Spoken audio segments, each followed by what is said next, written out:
Análise da rodada dessa semana nesse feriadão prolongado, Dia dos Finados, Dia dos Mortos. Mauro Betting, tudo bem com você? Tudo ótimo, Pedrão. A todos um ótimo final de fim de semana, né? Para todos, maravilhoso. Tem muito time morto nesse Campeonato Brasileiro, né? E alguns querendo morrer, né? Tem alguns querendo ficar pelo caminho, tem alguns querendo ficar na Série B. E às vezes a gente tem alguns campeonatos brasileiros nos últimos tempos que a gente tem a impressão de que tem 20 times lutando para não cair. Que é melhor se salvar do rebaixamento vai ser o campeão brasileiro. E para começar a rodada, vamos falar de Vasco e Sport lá na Ilha do Retiro. Ficou 2-0 para o Vasco, com um dos gols de um jogador que é ídolo tanto da torcida vascaína quanto dos rubro-negros. Vasco e Sport têm um ídolo em comum, Juninho Pernambucano, que teve seu reencontro com a torcida rubro-negra naquele 8 de agosto. Se das arquibancadas vieram as vaias da torcida da casa, sobraram aplausos da torcida do Vasco. Golaço de falta para abrir o placar. E para completar a festa cruzmaltina, Tenório tirou onda. Gol à la Neymar para passar a régua e decretar a vitória do Vasco por 2-0. Na época, os times terminaram a rodada melhor que hoje. O Sport, mesmo perdendo, dormiu uma posição acima da zona da degola. E o Vasco, um pontinho atrás do líder Atlético Mineiro.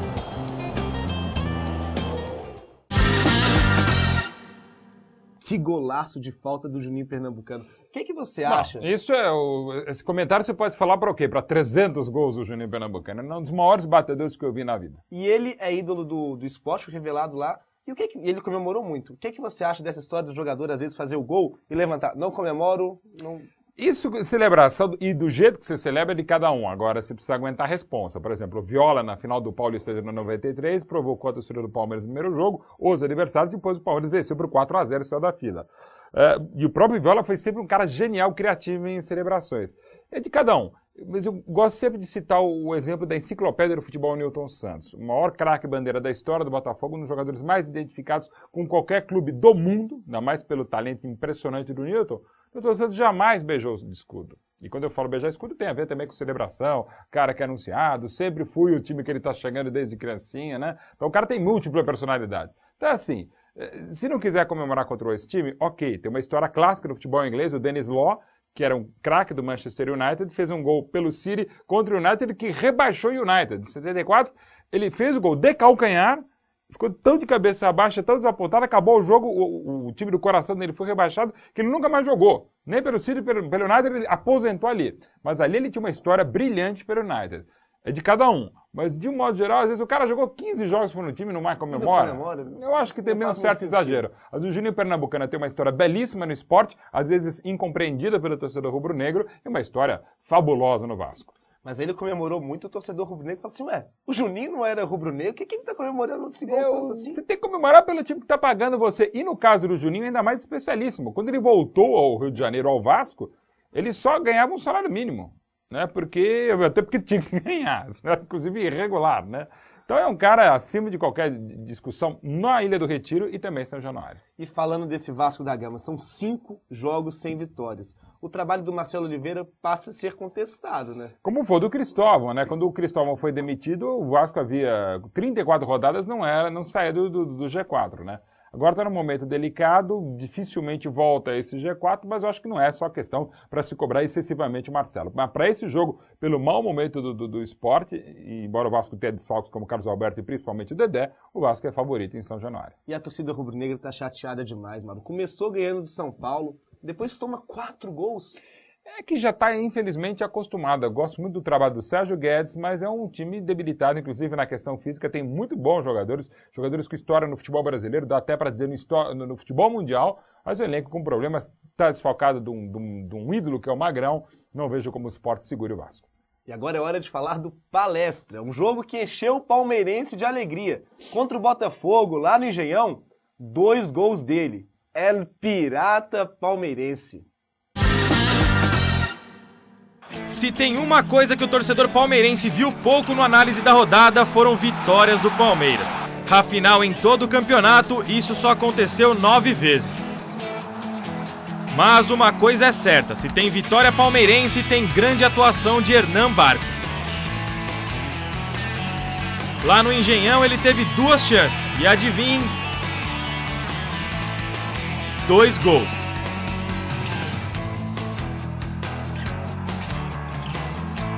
O Palmeiras chegava na época à sua 3ª vitória e o Botafogo, após o vacilo em casa, ficou mais longe do G4.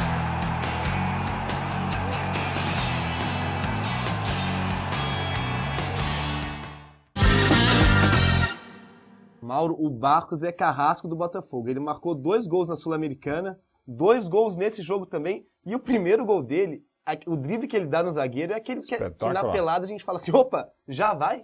E ainda no jogo do turno tiraram um gol absurdo do Barcos, né? É um dos maiores impedimentos, acho que é o pior impedimento que eu já vi ser marcado, porque era uma distância, o Barcos estava quase que 4,5 km em posição legal no Engenhão, e com um diferencial que é fundamental. O Palmeiras estava com aquela camisa amarela elétrico, quer dizer, e o Botafogo com aquela belíssima camisa escura dele. É impossível, cara, você... Oh, meu Deus, é um borrão, né? Dá pra ver claramente a linha de zaga do Botafogo e o borrão vindo do Barcos, né? É um negócio inominável. Foi uma das poucas vitórias do Palmeiras fora de casa, uma das poucas boas vitórias no momento incerto do Botafogo, como tem sido muito irregular o time do Oswaldo de Oliveira. Claro que sofre problemas, agora sem o Seedorf machucado, o Elkson é dúvida também. O Palmeiras tem de desfalque o Thiago Heleno, fez até uma boa partida contra o Internacional em Porto Alegre, não jogou mais, criou criou até mais oportunidades que o Colorado, mas quando a fase é ruim dá tudo absolutamente errado. Mas é o jogo que o Palmeiras precisa vencer, de qualquer jeito, em Araraquara, e entendo que é o favorito sim. E lembrando desse primeiro gol do Barcos, que ele vem, o zagueiro passa lotado, que ele dribla, você quando joga futebol, faz o papel do zagueiro ou faz mais o papel do Barcos, de dar o olé? O papel do goleiro. Ou seja, o cara que não sabe jogar vai para a linha. A minha sorte é que eu sou até modestamente um bom goleiro. Mas se tentasse jogar na linha, teria passado nem lotado, não estaria nem no gramado, não estaria nem perto do lance. E falando do Barcos de novo, essa polêmica dele, do gol de mão, o que você acha? Porque muita gente falou assim, que o Barcos tinha que admitir que o gol foi de mão. Tem que avisar para esse pessoal que Papai Noel também não existe, né? Há casos e casos. Recentemente, o Close, pela Lazio, anunciou, estava no 0x0 contra o Napoli. Situação terrível do Palmeiras, até na minha coluna de sexta-feira no Lance falei a respeito, no blog também, no Yahoo Esporte Interativo, comentei lances semelhantes a esses, mas infelizmente são exceção, são lances de fair play. A gente mais tem ferro no play do que fair play. Não dá para exigir muito do Barcos, até pela antevisão do artilheiro. Ele, na verdade, como você já destacou, Pedro, ele não fez um toque de mão, né? Ele já estava comemorando o gol, né? Então ele falou, opa, deixa eu comemorar, só que ele esqueceu que primeiro ele precisava fazer o gol. Dá para discutir se antes houve pênalti do Índio ou não. Agora é indiscutível que muita coisa precisa mudar na regra do jogo, na interpretação, e que evidentemente é irregular a ajuda do representante, não do quarto árbitro. E agora é hora de falar do líder do campeonato, o Flusão. No primeiro turno contra o São Paulo, o jogo foi lá em São Januário. E quem fez um dos gols foi ele, o Dom Fredon. O jogo da bola aérea. Assim podemos definir o confronto entre São Paulo e Fluminense no primeiro turno. 3 gols, todos de cabeça. Leandro Eusébio começou os trabalhos para o Fluminense. Cícero, para comprovar a tese de Rogério Ceni, que ele é bom de cabeça, empatou. Bom, o jogo foi 2-1 para o Fluminense. Temos apenas mais um gol para mostrar. Preciso falar de quem foi? Como é mesmo o nome dele, Pedrão? O Dom Fredon. Dom Fredon? Essa eu não conhecia. Estamos mais acostumados com aquela música da torcida do Flu. 2-1 pro Fluminense com gol de Fred. Tudo como manda o figurino. Será que tem gol do Dom Fredon este domingo? Ou será a tarde do Fabuloso?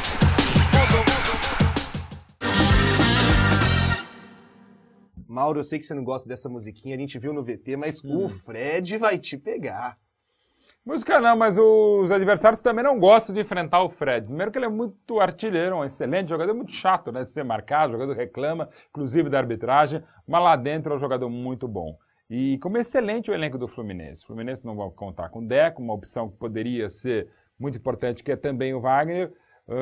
O Jean para mim faz falta nesse meio campo, mas é um time muito bom, muito preparado, pode até perder no Morumbi, mas é excepcional vantagem que abriu contra o Atlético Mineiro, é excelente, e pega um São Paulo que tem jogado nas últimas rodadas talvez o futebol mais consistente e melhor do futebol brasileiro, né? Não vai chegar ao título, claro, mas está muito bem, tem grandes chances na Sul-Americana, até pela espetacular vitória no Chile, mas também o São Paulo um tanto incerto. Fez um primeiro tempo que dá para dizer brilhante contra a Universidade. E o segundo tempo levou um sufoco, quase toma um gol, quase se atrapalha, vai se classificar na semana que vem, aliás, nessa semana que começa no Pacaembu, tem enormes chances ao lado do Grêmio de ser campeão da Sul-Americana, mas não pode ser tão inconstante. E ainda assim é um time muito bom, capaz até de vencer o Fluminense nesse jogaço no Morumbi. E mais 2 vitórias e o Fluminense pode ser campeão brasileiro, né? Dependendo de uma combinação de resultados. E como tá tudo dando certo pro Fluminense, bobear até mais nessa rodada da campeonato. Não me pergunte como matematicamente, mas tá dando tudo tão certo pro tricolor carioca que, quem sabe, essa previsão, mas essa possibilidade matemática aconteça já o mais rápido possível. O segredo do Fluminense talvez seja que ele tem o melhor goleiro do Brasil, Sem talvez, dúvida. Diego Cavalieri, que não é convocado, estranhamente. Isso não dá para entender, mas tudo bem. Ele tem passaporte italiano, CBF, mas ele pode ser convocado, já foi tantas vezes para a divisão de base do Brasil, não dá para entender como o Diego tá fora da seleção. E um camisa 9, que é um do melhor do Brasil também, e que também não é convocado. Aí tem aquelas tretas entre ele e o Mano, até porque, questão de gosto, o Mano Menezes acha o melhor centroavante do Brasil, Fred. Por que não convoca? Aí a gente precisa perguntar pro Mano. Corinthians e Atlético Goianiense no primeiro turno no Pacaembu, por incrível que pareça, ficou 1-1. Jogo no Pacaembu. De um lado, nosso bravo lanterninha Atlético Goianiense. Do outro, Corinthians, campeão da Libertadores. Se você não lembra do jogo, deve estar esperando ver gols do Corinthians, certo? Amigo, não foi bem assim não. O Dragão abriu o placar e jogou direitinho no Pacaembu. Marcou, saiu pro jogo e não teve medo do todo-poderoso Timão. A vitória não veio, mas foi por pouco. No fim do jogo, aos 32 do segundo tempo, Paulinho, meio sumido, apareceu para empatar. Os goianos olham para jogos como esse e se perguntam: por que não jogamos sempre assim? Tudo poderia ser diferente.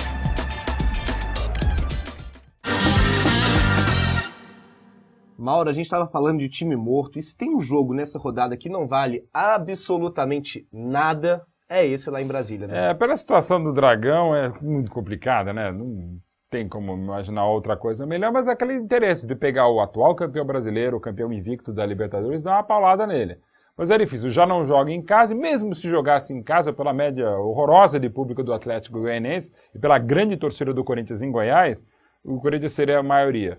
E como também vai ser no Cerejão, né? Aliás, onde há 10 anos o Corinthians ganhou a Copa do Brasil contra o Brasiliense, naquela final polêmica, não pelo jogo em si, pelo empate por 1-1, gol do David para o Corinthians, mas pelo primeiro jogo, um gol discutível do Corinthians, houve um pênalti depois para o Brasiliense não marcado pelo Simon, então até hoje ficou aquela coisa há 10 anos.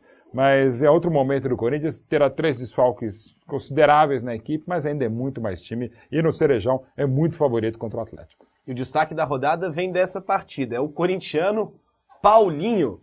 Tá lá dentro, que coisa linda! Gol! Olho nele! Paulinho, o camisa 8 do Corinthians. Figura certa nas convocações de Mano Menezes. Fundamental para essa boa fase do Todo-Poderoso. No título inédito da Libertadores, adivinha quem fez o gol mais sofrido da conquista corintiana? No clássico contra o Palmeiras, ele fez gol também. No dia do aniversário dele, contra o Cruzeiro, olha que golaço! Ele já é ídolo da nação corintiana. E o torcedor sabe muito bem que possivelmente esse camisa 8 deve trilhar no futuro próximo um caminho fora do Brasil.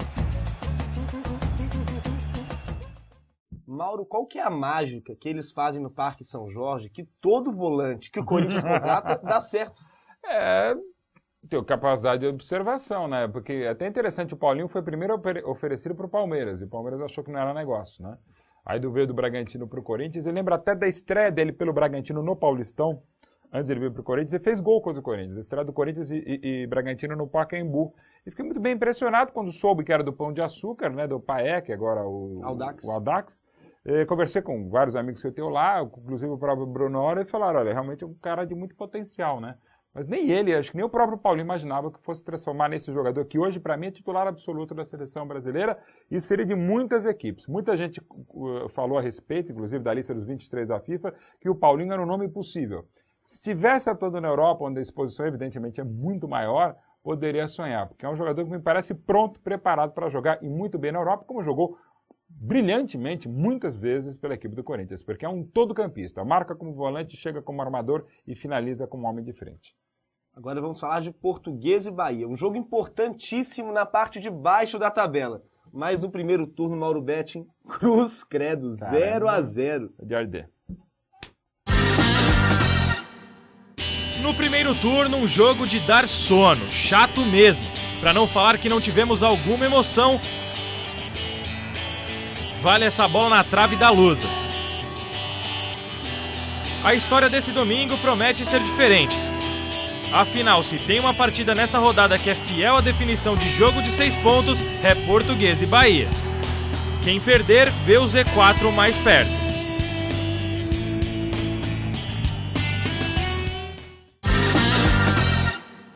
O Bahia não venceu o Grêmio em casa, agora pega a Portuguesa fora e depois pega o Cruzeiro também fora de casa. Mas, por outro lado, se vencer a Portuguesa, empata com a Lusa na classificação. E aí deixa a bronca para a Portuguesa, mas ainda vejo a Lusa com chances de não estar nesse rebolo que envolve Sport, Palmeiras e Bahia. É o jogo para a Portuguesa fazer diferença e o jogo para o Bahia fazer diferença com um ex-treinador da Portuguesa, um ex-ídolo, um ótimo ponta-direita da Lusa, que foi o Jorginho, né? Que agora ainda passou pelo trauma de ter sido rebaixado no Paulistão. Fez uma campanha sensacional no ano passado pela Lusa na Série B do Brasileirão. A Barcelusa? A Barcelusa, depois perdeu 2 ou 3 jogadores importantes e caiu de uma maneira absurda no final do Campeonato Paulista. Aliás, nas últimas 7 rodadas, se não me engano, perdeu 5 jogos, foi rebaixada e o Jorginho, claro, acabou saindo, veio o Geninho que faz um ótimo trabalho no Canindé e o Jorginho mostra, inclusive, essa, digamos, recuperação do Bahia, pode até eventualmente levar ao rebaixamento, mas não dá para criticar o Jorginho. Ele pegou a equipe num momento muito ruim, deu um crescimento e uma série de outras situações tem colocado o Bahia ainda numa situação delicada e devendo lutar para não cair até o final até o final do campeonato. Mas esse é o jogo, o duelo de 6 pontos, até pela rivalidade e pelo próprio conhecimento do elenco da Portuguesa, do Canindé e da torcida da Lusa, que o Jorginho pode sim fazer uma diferença para o Bahia. Mas cá entre nós, são 2 times que não têm apresentado futebol de rebaixado. Seria um pecado alguns deles caírem. Né? O Bahia, desde a chegada do Jorginho, concordo. Antes não. Era um time que ia lutar só para não cair, até com reais possibilidades de rebaixamento, mas melhorou muito o Bahia. Agora a Lusa é uma das boas surpresas, entendo que ao lado do Náutico, das boas surpresas do campeonato. Era time para lutar para não cair e faz o campeonato muito consistente, ainda. E eu acho que não vai cair a Portuguesa. Atlético e Coritiba no primeiro turno ficou 1-0 para o Galo. E quem decidiu a peleja foi, segundo a torcida atleticana, o melhor zagueiro do Brasil, Hever. Apesar da diferença de 20 pontos no fim daquela rodada, o Galo teve dificuldades para vencer o Coxa no primeiro turno. 1-0, gol do zagueirão Hever. E se hoje o título parece distante, a esperança do Atlético passa por mais uma vitória contra o Coxa, nem que seja por 1-0.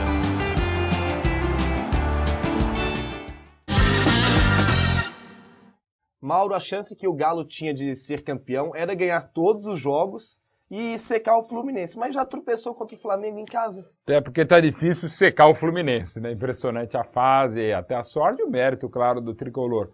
Agora era o jogo pro Galo ter feito a diferença quarta-feira no Independência, perdeu muitos gols, bolas na trave, aquela coisa, aquele lance polêmico que eu não marcaria o pênalti do Y sobre o Ronaldinho Gaúcho, entendo quem pudesse marcar, ainda mais com o nível da arbitragem que não é bom no Brasil, pela escola da arbitragem brasileira, mas de novo o Galo acabou falhando numa hora H e ainda mais por aquela coisa que vem desde a década de 80, da rivalidade com o Flamengo, que muitas vezes acaba atrapalhando o aspecto emocional do time atleticano. Agora é a hora para o Galo fazer diferença. E acho que pelo menos desta vez o Atlético Mineiro consegue aquilo que precisa dentro de campo, embora vai faltar o jogador muito importante que é o Pierre. Não que o Serginho, que é o provável substituto, não entre bem, é um jogador até que chega mais dinâmica. Talvez para essa partida tenha uma necessidade de maior chegada atleticana à frente, mas é problema sim pela estabilidade defensiva. Mas o Atlético é favorito. E o atleticano tem razão quando ele reclama de um possível favorecimento aos clubes do chamado Eixo Rio-São Paulo? Não só o atleticano, o cruzeirense, o gremista, o colorado, o coxa, o atleticano do torcedor do Furacão no Paraná, outros torcedores. É evidente que a força do futebol do Rio e de São Paulo é muito grande historicamente. Já foi até maior em termos de bastidores, até quando eventualmente você taticamente podia arrumar uma arbitragem porque não havia televisão para mostrar.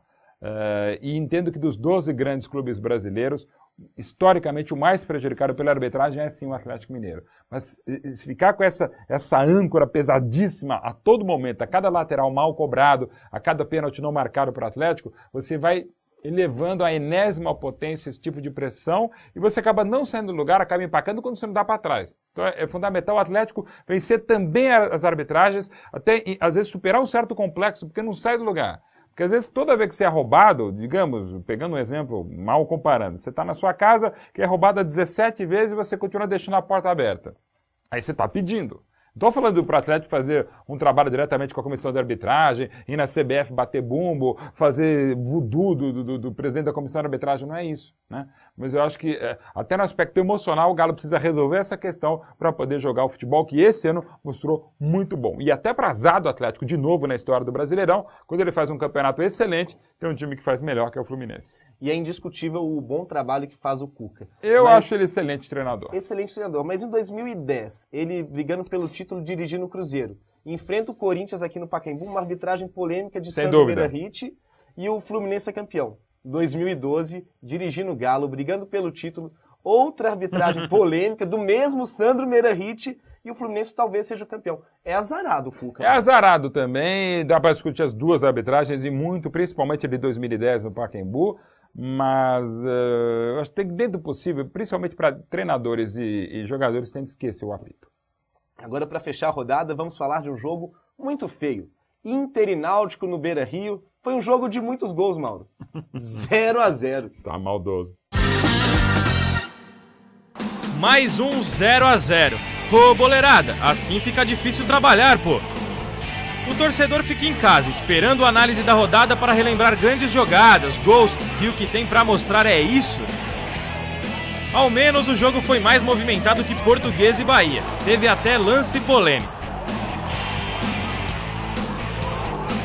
A galera do Náutico reclama muito este gol mal anulado do Araújo.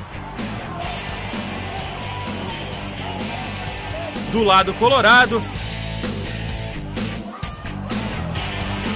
Ei, juizão, foi pênalti. Não? Bom, pega sua chuteira e segue o jogo.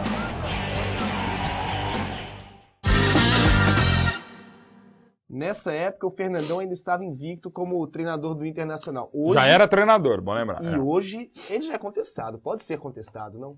Você vê essa questão. E o Inter teve dois dos maiores ídolos da sua história centenária, Falcão e Fernandão como treinador, né? E uma coisa bem diferente de você jogar a bola, outra coisa bem diferente de você dirigir, né? E você pode pegar na história do futebol brasileiro grandes vencedores como o mais recente, Luiz Felipe Scolari, dois recentes, Luiz Felipe Scolari e Vanderlei Luxemburgo, jogadores medianos, né? O Filipão, inclusive, para jogador medíocre, né? Máximo teve alguns momentos ao lado do Cedenir nos anos 70 na zaga do Caxias. E não vira treinador, né? Quer dizer, não foi um grande jogador, não vira treinador. Até porque o grande jogador, às vezes, não tem paciência para ensinar. Uma coisa é fazer, outra coisa, às vezes, é ensinar, né? Até tentando esquecer esse Náutico Inter do turno, agora uma outra história, e uma história meio complicada para o Inter, porque não pode contar com o Forlan, não pode contar com o D'Alessandro, não pode contar com o Fred todos suspensos, tem Dagoberto que está machucado, tem uma opção interessante de ser o Dátolo também machucado, mas ainda assim tem um time, tem Leandro Damiano, comando de ataque, embora a ótima campanha do Náutico seja discutível, né? Eu vejo para esse jogo maiores possibilidades para o Internacional, para ver se engata uma sequência. E o Inter, como você mesmo disse, teve como treinadores o Falcão, ídolo do passado, e o Fernandão, que é o ídolo do presente. E é uma história que o meu avô sempre me falou. Meu netinho, existe um ditado chinês que diz: nunca se deve voltar a um lugar que você já foi feliz. E ele tem razão. Né? Às vezes tem, mas você pega a história, por exemplo, do Tele Santana, que foi um fio da esperança tricolor, a carreira brilhante do Tele como treinador. Começou no Fluminense, campeão estadual de 69. Você pega alguns casos que dão certo, até em outro momento, por exemplo, o presidente de honra, Alfredo Di Stefano, do Real Madrid. O Real Madrid continua gigantesco com ele também na presidência de honra. Alguns casos sim, mas não vejo que seja algo assim, não pode voltar. Até porque no caso ele está voltaram Falcão e Fernandão a uma outra função. E aí evidentemente é diferente. Agora, fechada a rodada, vamos falar dos palpites do Mauro. Como é que foi? Acertou? Errou? Eu não lembro. Mais ou menos? Vamos conferir. Mauro Betting, Corinthians e Vasco da Gama. 1-0 pro Corinthians.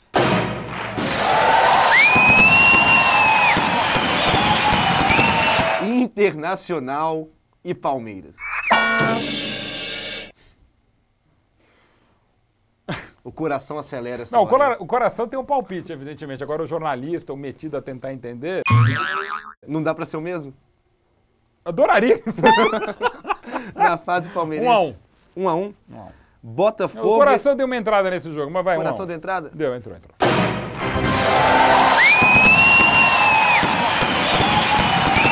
Botafogo e Atlético Goianiense.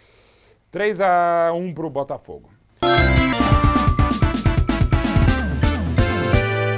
Figueirense e Portuguesa do nosso amigo forrozeiro Bruno Mineiro. O Forrozeiro vai voltar a fazer o que tem feito. 1-0 pra Lusa. E Sport São Paulo, coração palmeirense também é. 2-2. 2-2. Não é bem o que o coração quer, mas é 2-2. Na verdade, pela rivalidade, o coração gostaria que fosse um jogo -2 né? Porque é um rival direto do Palmeiras e o Sport, que tá uma luta direta, né? Mas eu acho que é jogo para 2-2 na ilha. Bahia e Grêmio. Bahia e Grêmio. O coração tá entrando em todas. A situação do Palmeiras é tão complicada que tudo tem que entrar, né? Pelo coração seria 19-0 pro Grêmio, né? Mas é... Eu já nem lembro o que eu falei agora, mas 1-1. 1-1, tinha dito 1-1. Era 1-1, tinha pois é. Você vê como a ciência é exata dos palpites, né? Acabei de dar um palpite, 10 segundos depois eu já queria mudar o palpite. Então, 1-1 também no duelo dos tricolores.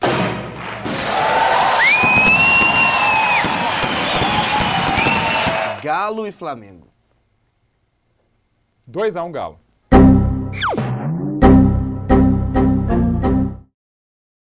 Mauro, você acertou 3 de 7. Mas se você pensar que o jogo do Inter e Palmeiras foi... Boa, entrar no anulado, STJD, boa. É. E você disse não que vai foi empate, ser, na verdade. E disse que foi empate, então, 4. Tá, Ponto então, pra você. 3,5, vai. Não, perdi. Não, eu aceito a derrota, 3,5. Aliás, 3 de 7. Agora nessa rodada, vambora. Vamos lá. Vasco e Sport. 2-0 pro Vasco. Palmeiras e Botafogo. 2-1 pro Palmeiras. São Paulo e Fluminense. 1-0 pro São Paulo. Atlético Goianiense e Corinthians. 1-0 pro Corinthians. Portuguesa e Bahia. 3-2 pra Portuguesa. Coritiba e Galo. Diz que ia dar Galo, né? Agora pensando, o Coxa vai estar sem o Ayrton, mas pela necessidade do Atlético, 1-0 pro Atlético. Náutico e Inter. Mesmo com os desfalques, é complicado. 1-1, vai. Mauro, você começou bem, estava na liderança, foi pro G4, agora está naquela zona da Sul-Americana. Vamos voltar pro G4 dessa vez. Tem que falar com o Cuca para ele me ajudar. Beleza. Tá difícil. Obrigado, Mauro. Pedro, Até valeu, semana que vem. cara. Valeu. Ótimo fim de semana a todos. Valeu, galera.